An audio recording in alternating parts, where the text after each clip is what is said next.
Hello, this is Laurence and you are in The Place Inside. As you know, we are in the middle of a 2-week period where you are working on obtaining a mantra. But I didn't want to leave you alone for those full 2 weeks, so I thought I would do a little program. First, I'd like to talk about the siddhas, or the cities, that we spoke about previously. Now, we had mentioned that a lot of people will tell you that these are dangerous and that you do not want to obtain these powers or work towards obtaining these powers. And I want to quote to you from John Lash's new book, Not in His Image. Quote, he says, the Sanskrit word Seeta, meaning accomplished person, unquote, is the exact equivalent to adept. It derives from the Greek word meaning attain, accomplish. As already noted, Gnostics and their European counterparts, the initiates in the mysteries, were siddhas, who would have possessed a range of trained occult capacities, allowing them to make first-hand observations of the most intimate process of biology, physiology, and chemistry. And I also urged you to get a book by Patanjali.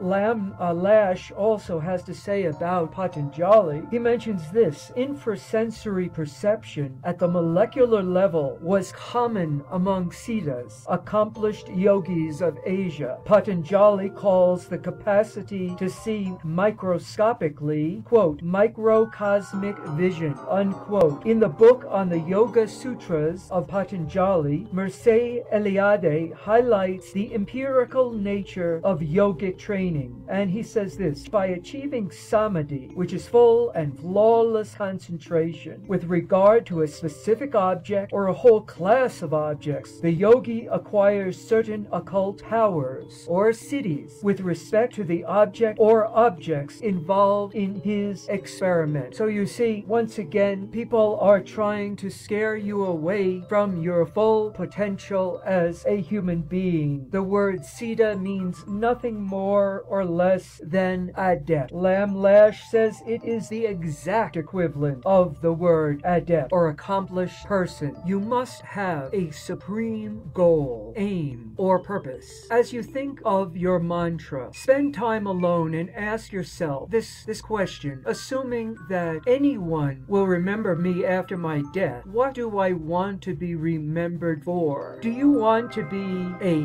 hero, or just another person living life wishing he or she had a better car or a better house or a nice vacation to go on, wishing he or she had what the neighbor has? Is this what your goal is in life? You must develop a death transcending purpose. Especially if you want to exist after your death, you must develop a death transcending purpose. And even this idea of being remembered is my device to get you thinking about a supreme goal, aim, or purpose. Actually, it matters very little if anyone remembers you, just so long as you are fulfilling your life's purpose. As long as you are fulfilling your life's purpose, it doesn't matter whether or not anyone is remembering you. Just think how many emergency room doctors. Think about their names. Are they remembered? Yet to save countless lives every day, they are there, just like firemen who put their lives on the line every day to be there. If your house is on fire, and they will risk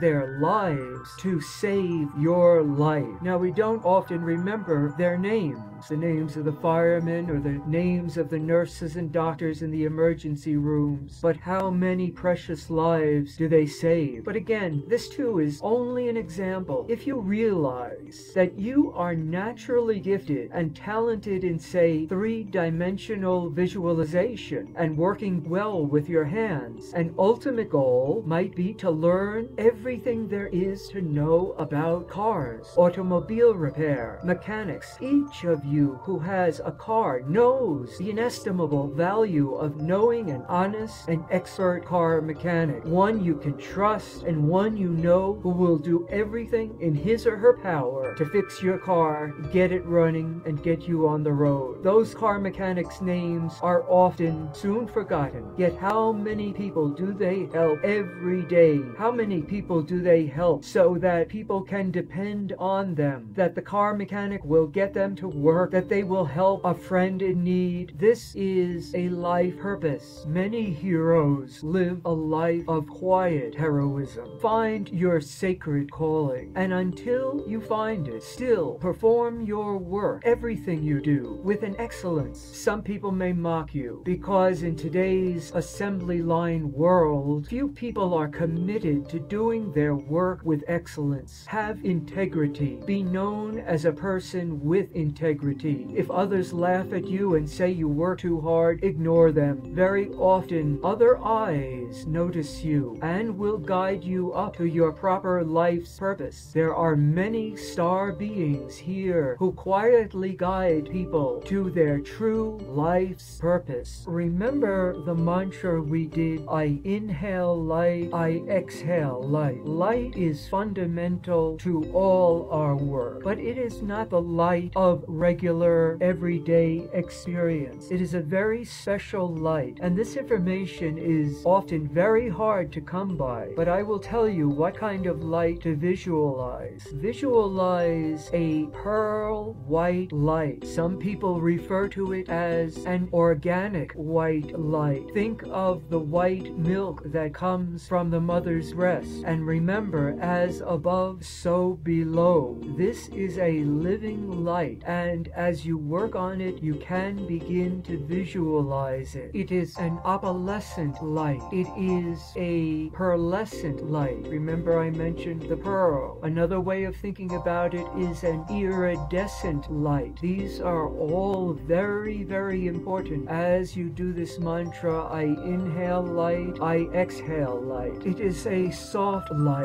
How many of you have, when you've broken an eggshell, you're making some eggs in the morning, and you look inside the eggshell and you see that shiny light inside of the egg? It is something like that. These things can only be hinted at, but with the words that I have given you, this should be enough to start you visualizing the kind of white light that will utterly transform you. I have been getting a lot of spam of late, and sometimes it's very discouraging, but I am not going to let that stop me from speaking the truth to you and bringing you metaphysical concepts and techniques that work. This is part of my life's purpose, and I am not going to shy away because some people write nasty things. It's truly amazing. Not only have I been getting a lot of spam lately with people writing these horrible things, but I find it very amazing that in many books that I've been reading and DVDs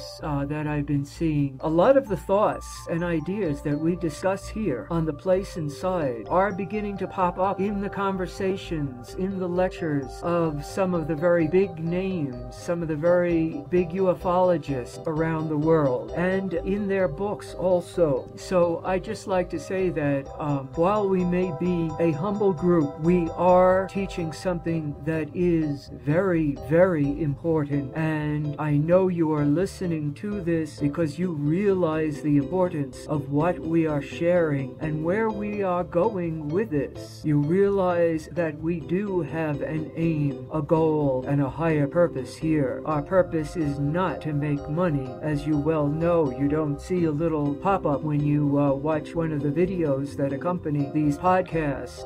We're not looking for money from YouTube or from anyone else. What we're looking to do is to bring you the truth. So I highly urge you to continue your work on obtaining a mantra. Remember, it does not have to be anything spectacular sounding. It doesn't have to be anything exotic or far out. It just has to have meaning for you. It just has to somehow turn you on, somehow direct you towards your bliss or what makes you joyful. And I would take exception with the people who talk about happiness. Happiness is not what this is all about, but I would say joy is what it's all about. There is a difference between happiness and joy. I'm sure you've all experienced times when you have been exhausted for one reason or another. Maybe you've been building a building cleaning or working on a car or working on some project, and you are absolutely exhausted, yet you feel joy. You may feel tired. You may feel like you cannot lift another finger, yet you still feel this feeling inside you of great and deep joy. So that is what I want you to look for. Not something that's going to make you happy. Sure, maybe a better surround sound system will make you happy. Maybe a new iPhone or something like that will make you happy. But you have to ask yourself, what makes me joyful? So I hope you are all surprised by joy and that you all have good surprises. That ends our transmission for tonight. We will be in contact soon.